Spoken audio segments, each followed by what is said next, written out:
आदर्श गिरी आप लोगों के साथ जुड़ चुका हूं। एक बार फिर से आप लोगों का बहुत बहुत स्वागत करता हूं आपके हमारे अपने यूट्यूब चैनल करियर वे में। सबसे पहले आप चैनल को सब्सक्राइब कर लीजिए और बेल आइकन को प्रेस कर दीजिए ताकि आपकी कोई भी क्लास छूटे ना। नोटिफिकेशन मिल जाएगी तो आपका क्लास नहीं छूटेगा, ठीक है। आज हम स्टैटिक जीके का पार्ट लेकर आए हैं जो आपका एक क्वेश्चन आंसर सेशन होगा। ऑप्शन भी होंगे, एमसीक्यू होगा, ठीक है। एमसीक्यू होगा बेसिकली। तो चलिए डिस्कस करते हैं बिना किसी देरी के। और पीडीएफ के लिए हमारे टेलीग्राम चैनल को ज्वाइन कर लीजिए, करियर वे के नाम से। ये देखिए, जो यहाँ पे हमारा सबसे पहला क्वेश्चन है वो ये है कि विश्व का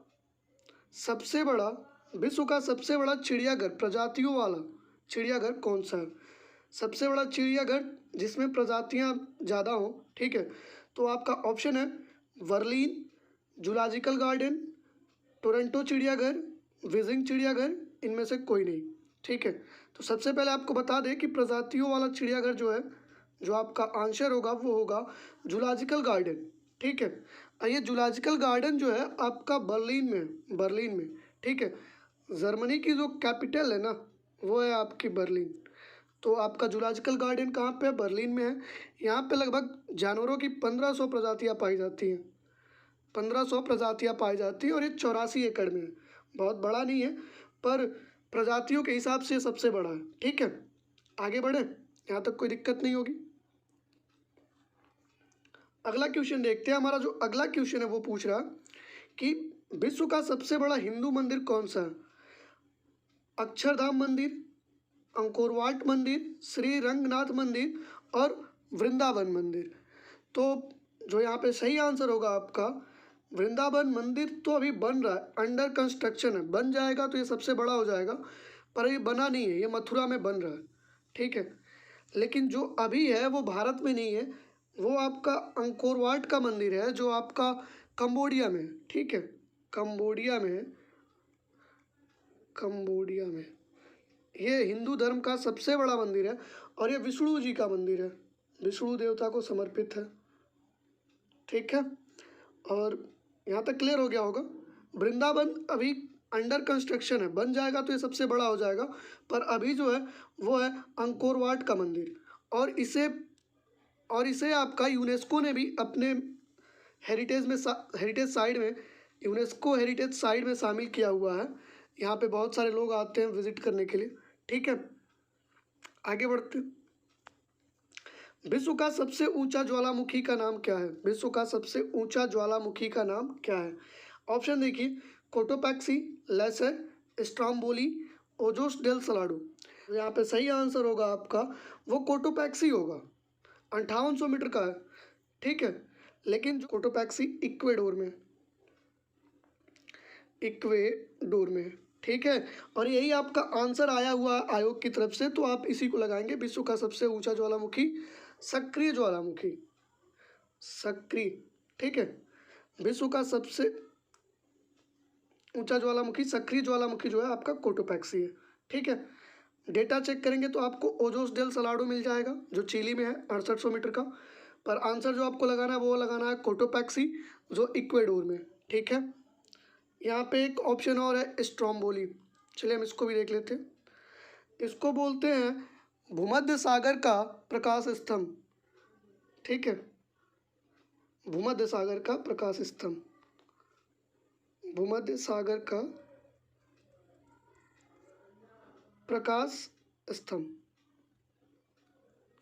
क्वेश्चन पूछा जाता है कि भूमध्य सागर का प्रकाश स्तंभ कौन सा है, तो वो होगा आपका स्ट्रोम्बोली, ठीक है। कोई दिक्कत की बात नहीं है। आगे बढ़ते हैं। आगे बढ़िए, देखिए आपका अगला क्वेश्चन क्या है। विश्व का सबसे ऊंचा ज्वालामुखी पर्वत कौन सा है। वो सक्रिय था या मृत है। जब इस तरह का प्रश्न आएगा तो वहाँ पे आपका जो आंसर होगा वो होगा अकांगुआ पर्वत। यहाँ पे देखिए इंक्लूड किया हुआ है और मृत भी लगा सकता है यहाँ पे, ठीक है। और ये 5900 मीटर का है, ये 5900 मीटर का है और अर्जेंटीना चिली में है, ठीक है।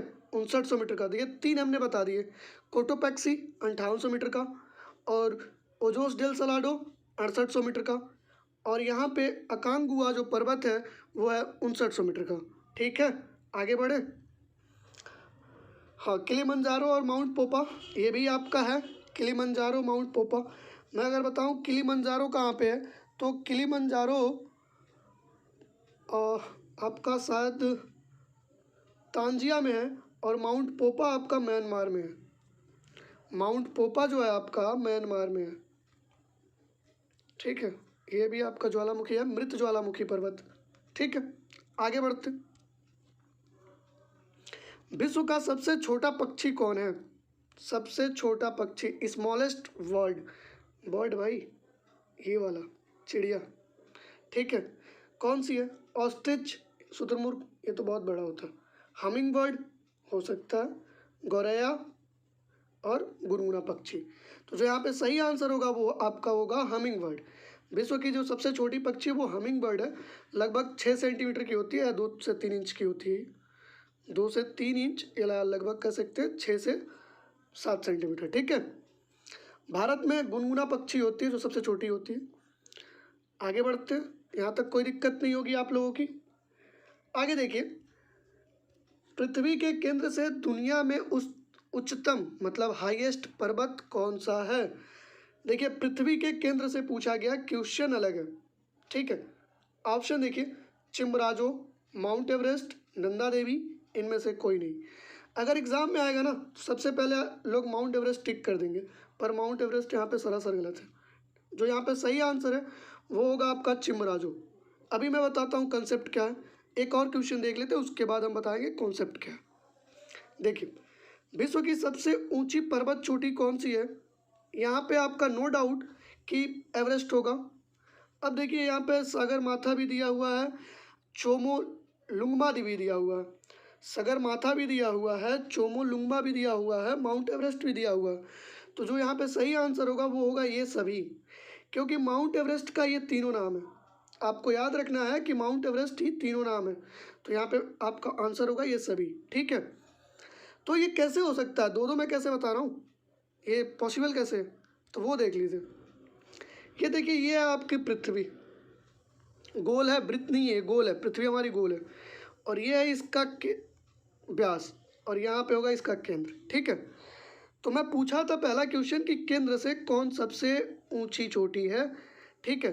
तो ये है चिम्बराजो, और यहाँ पे है आपका हिमालय। तो ये बताइए, ये बड़ा है कि ये बड़ा है?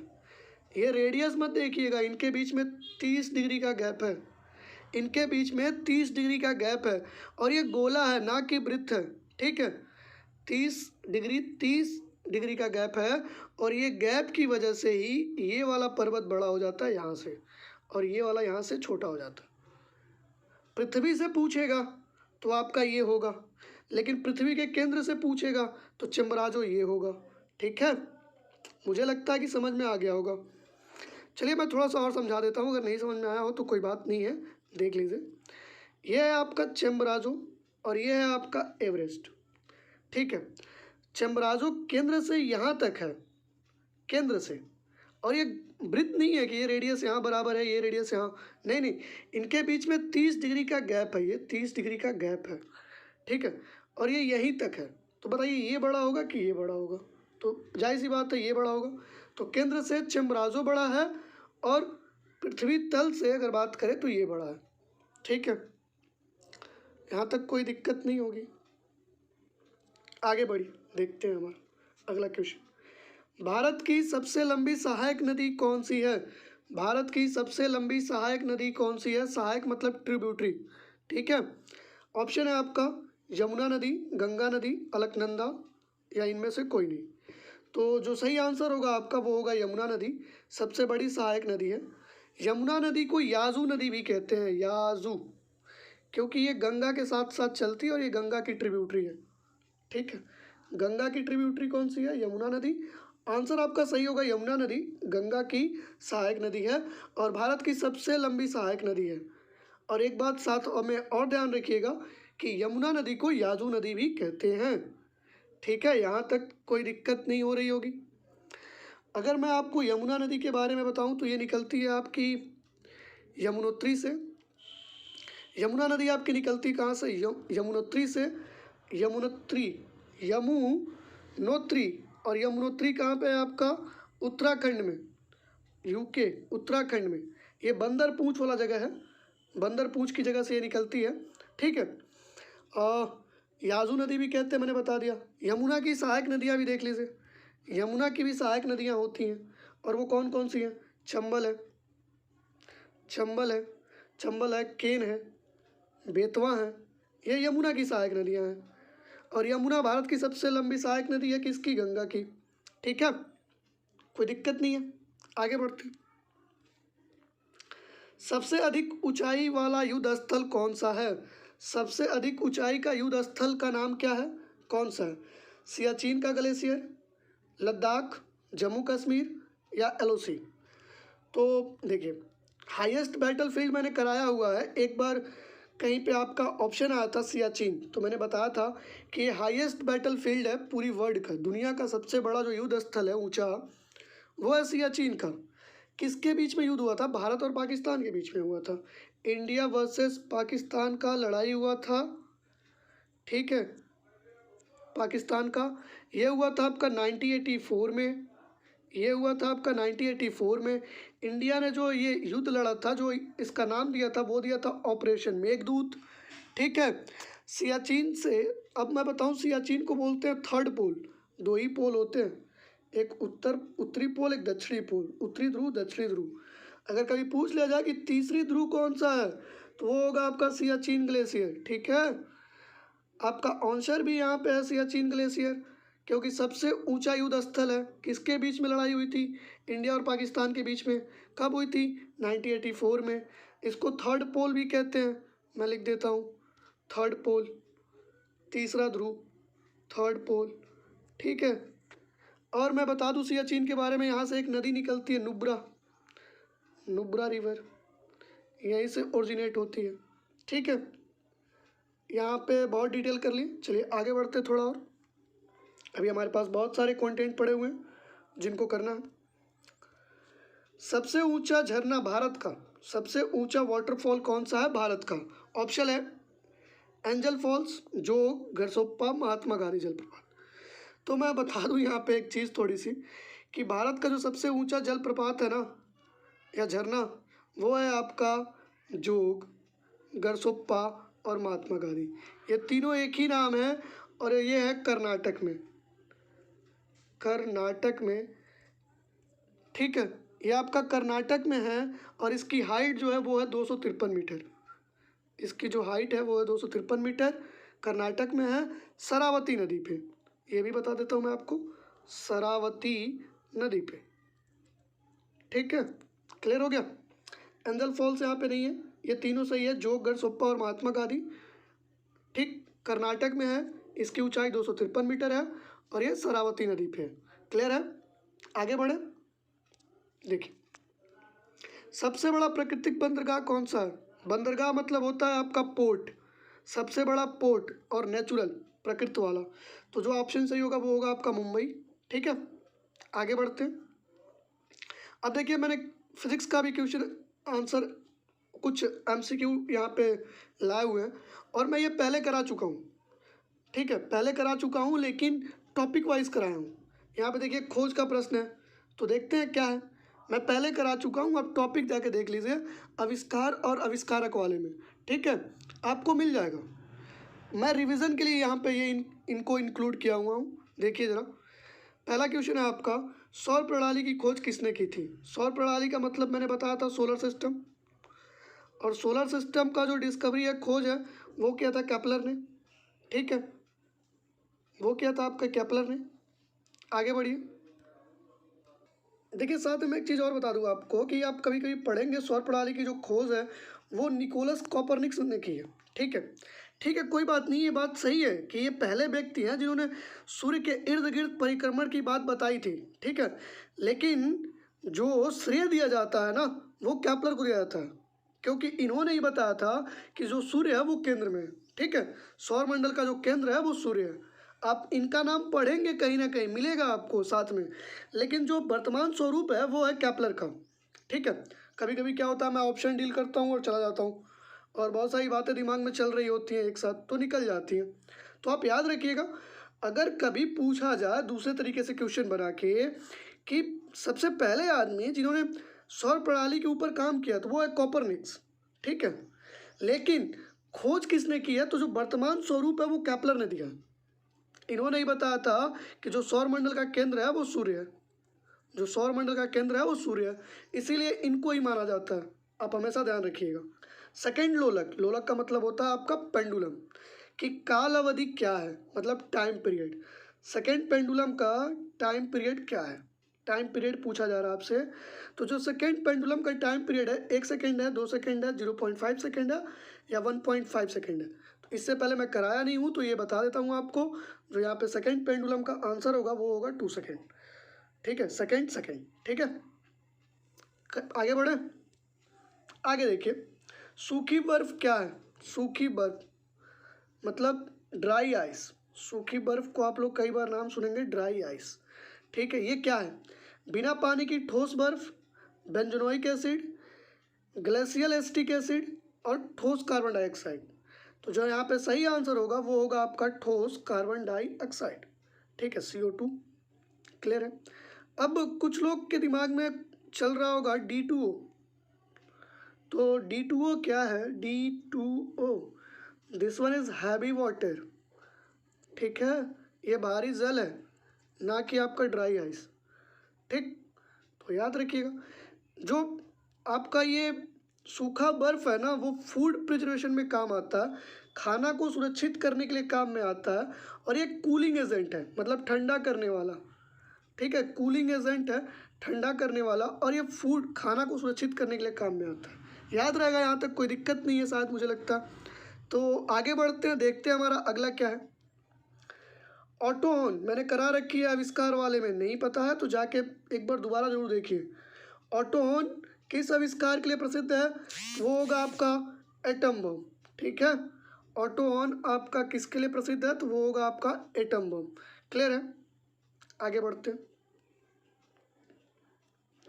उत्तरी ध्रुव ध्रुव की खोज किसने की है, जो नॉर्थ पोल है उसकी खोज किसने की थी, वो की थी रॉबर्ट पेरी ने। किरणों की खोज किसने की थी, फैराडे, रोंटजेन, H. डेवी लैबोजियर। तो यहाँ पे जो आपका सही आंसर है वो है WT रोंटजेन। WT इनका और नाम जोड़ लीजिए, कोई दिक्कत नहीं है, और रोंटजेन, ठीक है।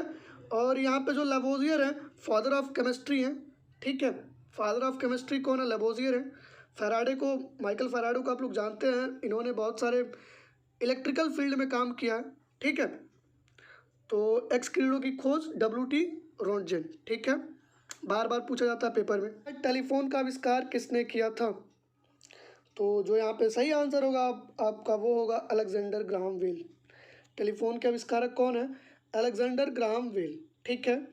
और यहाँ पे जो J.L. बेयर्ड है, इनको देख लेते हैं थोड़ा सा, J.L. बेयर्ड के बारे में। मैं बता दूं कि जो टेलीविज़न का आविष्कारक है वो है, टेलीविज़न मतलब टीवी, यहाँ पे टीवी लिख देता हूँ। टीवी के जो आविष्कारक हैं वो हैं J.L. बेयर्ड, ठीक है। J.L. बेयर्ड के बारे में थोड़ी और बात बताऊँ तो जो पहली टीवी बनाई थी उन्होंने 1925 में बनाई थी। और कभी कभी पूछता है कि रंगीन टीवी किसने बनाई है, कलर टीवी, तो कोई और नहीं बनाया, इन्होंने ही बनाया, लेकिन ये 25 में नहीं बनाए थे, पहले जो बना 1925 में बनाया टीवी, ठीक है। और जो कलर टीवी पूछा जाता है आपका, रंगीन टीवी, इन्होंने ही बनाया है, और वो बनाया 1928 में, ठीक है। तो यहाँ तक कोई दिक्कत नहीं होगी, आगे बढ़े।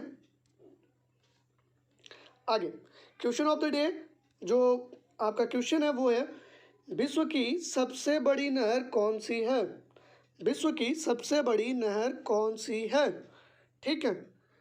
और यही आपका क्वेश्चन ऑफ द डे है, और इसको आपको कमेंट करके बताना है, ठीक। टॉपिक पढ़ना है ये हमको कमेंट करके बताइए, टॉपिक वाइज पढ़ना है या कैसे पढ़ना है ये भी बताइए, ठीक है। और हमसे जुड़ने के लिए चैनल को सब्सक्राइब कर लीजिए, बेल आइकन को भी प्रेस कर लीजिए।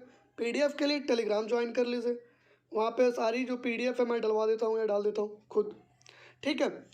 तो चलिए, हो सके तो आज आपकी सूरज सर की क्लास ना हो पाए, उनकी थोड़ी पर्सनल इशूज़ हैं, तो कोई बात नहीं, कल आते हैं, कल मिलते हैं फिर से अपने ही टाइम पे, ठीक है।